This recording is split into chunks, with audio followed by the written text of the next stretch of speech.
Assalamualaikum warahmatullahi wabarakatuh.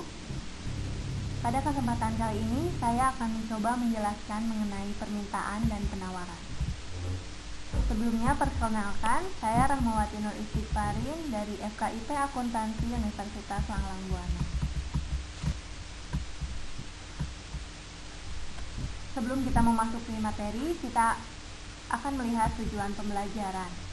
Yang pertama, setelah mempelajari materi ini, siswa diharapkan dapat mendeskripsikan pengertian permintaan dan penawaran. Yang kedua, setelah mempelajari materi ini, siswa diharapkan dapat mengidentifikasi faktor-faktor yang mempengaruhi permintaan dan penawaran.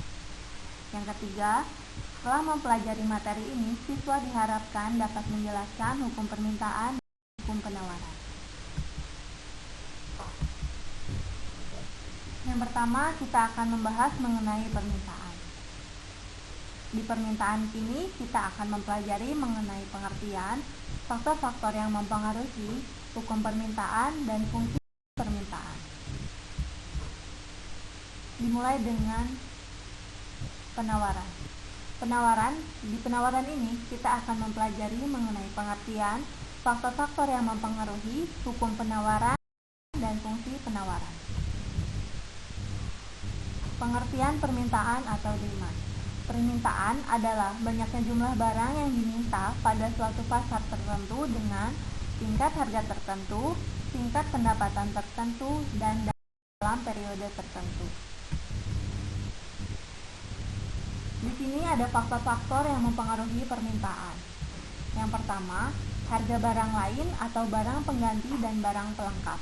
Ini dimaksudkan apabila permintaan akan suatu barang tinggi, tidak berarti harga tersebut murah, tetapi barangkali barang yang dimaksud mempunyai barang pengganti dan barang pelengkap.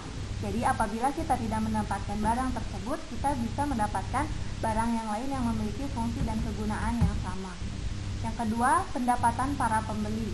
Bila pendapatan para pembeli naik, otomatis permintaan akan barang biasanya akan naik. Yang ketiga, jumlah penduduk. Dan yang keempat, distribusi pendapatan. Yang kelima, selera masyarakat. Dan yang keenam, peramalan tentang masa depan.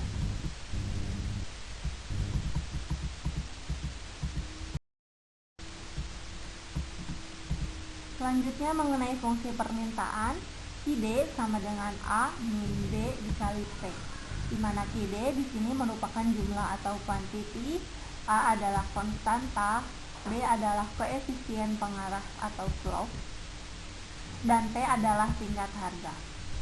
Kita masuk ke contoh kasus. Apabila suatu fungsi permintaan diketahui A sama dengan 4, B sama dengan 2, dan P sama dengan 10 rupiah, berapakah jumlah barang yang diminta?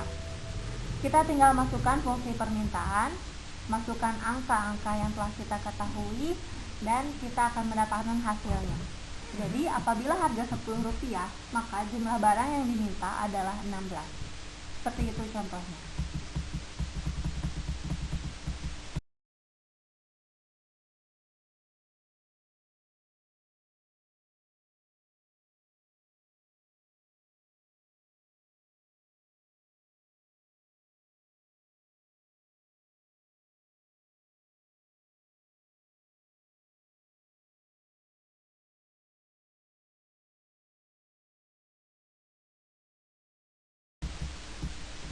Selanjutnya, hukum permintaan.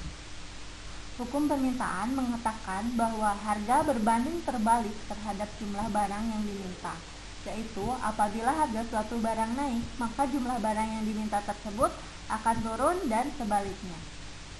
Apabila harga suatu barang turun, maka jumlah barang yang diminta tersebut akan naik.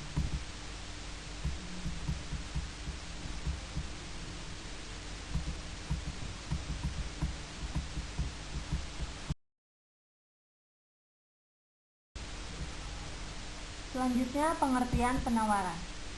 Penawaran adalah banyaknya barang yang ditawarkan oleh penjual pada suatu pasar tertentu, periode tertentu, pada tingkat tertentu. Faktor-faktor yang mempengaruhi penawaran. Yang pertama, harga barang lain atau barang pengganti dan barang pelengkap. Yang kedua, biaya untuk memperoleh faktor produksi. Yang ketiga, tujuan perusahaan. Dan yang keempat, teknologi dan informasi.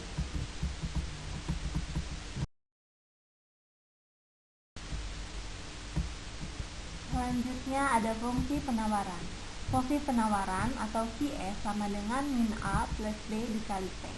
Contoh, bila diketahui penawaran suatu barang ditunjukkan oleh persamaan VS sama dengan min 6 plus 3P, berapakah jumlah barang yang ditawarkan bila harga barang yang ditawarkan adalah Rp3?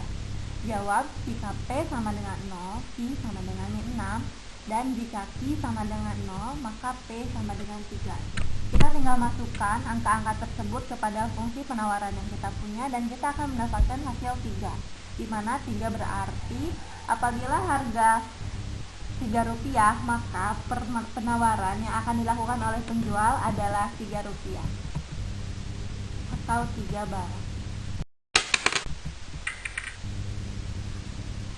Hukum penawaran.